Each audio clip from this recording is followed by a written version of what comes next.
Tonight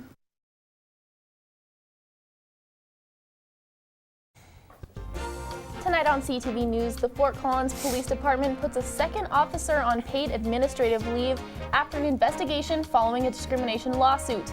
And we take a look at the Two Immigrants with Love rally. All this plus a look at weather, sports, and entertainment on CTV starting now. Good evening and thanks for tuning in to CTV News. I'm Grace Reeder. And I'm Emily Beffinger. The Fort Collins Police Department recently put a second officer on paid administrative leave following a lawsuit investigation. CTV reporter Kiara Coles was at the Fort Collins Police Department earlier today. I am currently standing in front of the Fort Collins City Police Department. The Assistant Chief of Fort Collins Police was put on paid administrative leave this Tuesday.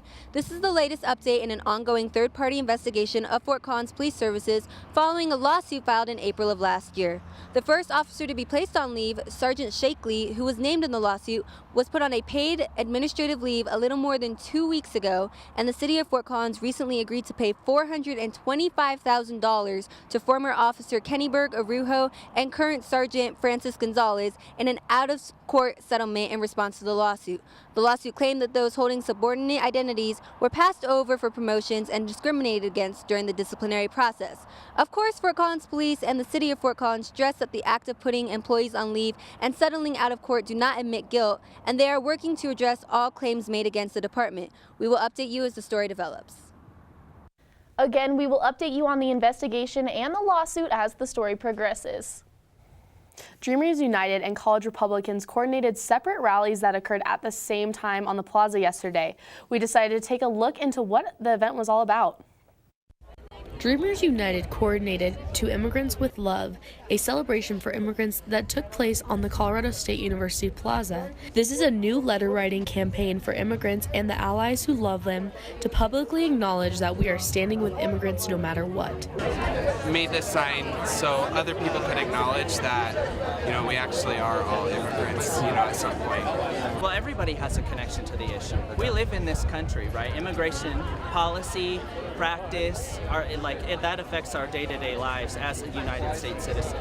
College Republicans chose to build another free speech wall on campus to use a visual representation to celebrate our First Amendment rights. This was held the same time as the Two Immigrants with Love celebration in the plaza.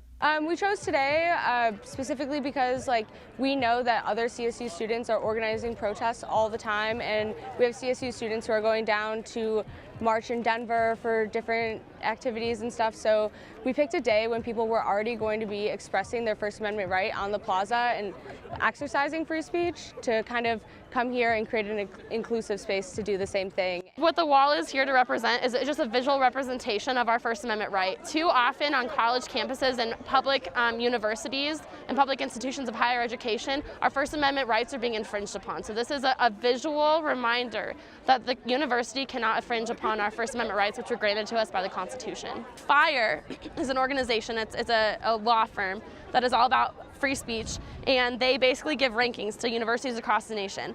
Red, yellow, and green light. So if you have a green light, you're good to go. There's a university that really doesn't have any free speech issues. Red light means that there's some serious issues that need to be looked into. And yellow light is there's somewhere in between. It's not a horrible place to be, but there's some free speech issues, and CSU is ranked as a yellow light. For more information about College Republicans and Dreamers United organizations, you can visit their Facebook pages online. Democratic State Representative for Colorado Joanne Ginall's second attempt to put a stop to blowing black smoke out of a diesel exhaust or rolling coal passed a House committee on Wednesday. If the bill passes, it will allow police officers to issue $100 fines for the act, which some say is a hazard to drivers, law enforcement, and pedestrians. Ginall emphasized that the bill will not target all diesel drivers, only those who have made modifications with the intention of harassment. On Saturday, there will be an annual 1 Billion Rising March to raise awareness of violence and exploitation of women, and this year's emphasis is to recognize Indigenous women. The event will start at the Denver Pavilions at 11 in the morning and begin with a drum circle and flash mob. The march provides an emphasis on female survivors of violence, and the title 1 Billion Rising comes from the startling statistic that 1 in 3 women will be victim of violence during their lifetime. If you or someone you know is a victim of violence, please use the resources provided here at at CSU through the Women Gender Advocacy Center.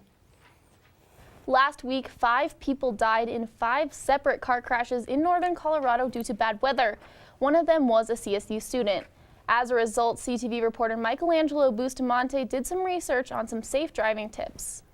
Thanks, Grace and Emily. Fort Collins has seen its fair share of traffic incidents over the past couple weeks. In light of recent events, we here at CTV wanted to remind our viewers of important traffic safety tips. Over the next couple of weeks, we're going to be partnering with the CSU Police Department to give you guys some more information on how to be safe while commuting around town. But for tonight, we wanted to give you a little bit of advice. First, always remember to wear your seatbelt.